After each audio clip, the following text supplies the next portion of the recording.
Dans cette pièce résonne désormais le battement d'un peuple. Deux fresques qui comptent le Bénin d'hier et d'aujourd'hui. La première traduit l'épopée des Agodiers du Dahomey.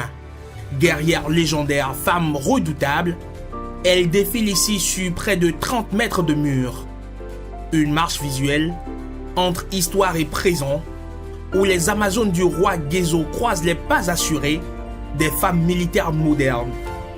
L'uniforme a changé, pas le courage. On a l'historique des Amazones qui représente une scène de bataille où elles attaquent les colons qui sont venus sur leur côte. Et de l'autre côté, nous avons sur la même fresque, nous avons la représentation des corps des armées du Bénin. Et nous voyons en majorité les femmes qui sont dans tous les secteurs des corps des armées. En face, sur le second mur, hommage au nord du Bénin. Les Tatas, ces forteresses d'argile classées au patrimoine mondial de l'UNESCO. Une fresque qui respire le quotidien, le savoir-faire ancestral, la solidarité villageoise. J'ai eu l'opportunité de représenter une vue panoramique du paysage du Nord.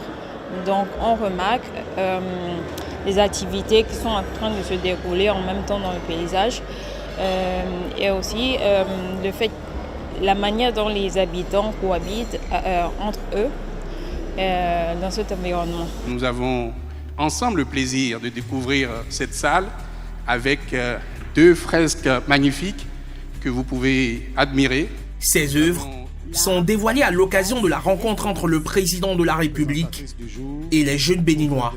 Et elles sont le fruit d'un processus rigoureux.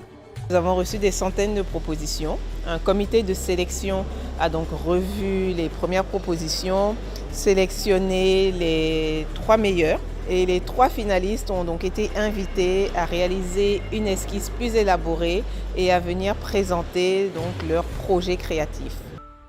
Pour concrétiser ce projet artistique, il a fallu 7 mois. 7 mois de création intense, de travail d'équipe et d'encadrement taillé sur mesure pour accompagner la jeune artiste. Une vraie aventure artistique, mais surtout une école de transmission. Le concours ne spécifiait pas qu'il fallait avoir réalisé une fresque murale. Donc, tous les plasticiens qui voulaient candidater pouvaient le faire. Ce n'était pas une condition. D'ailleurs, la lauréate n'avait jamais réalisé de fresque murale. Et elle a été accompagnée donc, dans ce processus par plusieurs personnes, y compris une réalisatrice de fresques murales qui avait déjà fait ses preuves dans d'autres pays, notamment au Nigeria, qui a donc guidé le processus.